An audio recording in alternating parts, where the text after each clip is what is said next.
அல்லது நீக்கி நல்லது கூட்டும் அன்பின் மொழி தமிழ் வணக்கம். இது உங்கள் அபிமான தமிழ்குரல் நேரம். நம் குரல் தமிழ்குரல் வழங்குபவர் உங்கள் மோகன் சக்கரவர்த்தி.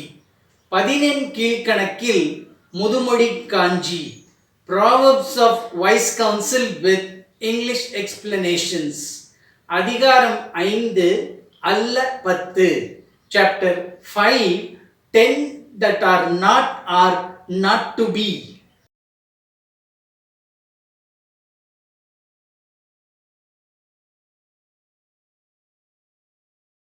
நேரா நெஞ்சத்தோன் நட்டோன் அல்லன். முதுமொழி 45. நேரா நெஞ்சத்தோன் நட்டோன் அல்லன். நட்புக்கு துன்பம் வரும் நேரத்தில் மனம் கலங்கி வருந்தாத நண்பன் உண்மையான நண்பன் அல்ல என்பது இம்முதுமொழியின் கருத்து. He is not a true friend who fails to feel bad and sad when something happen abnormal to the friendship.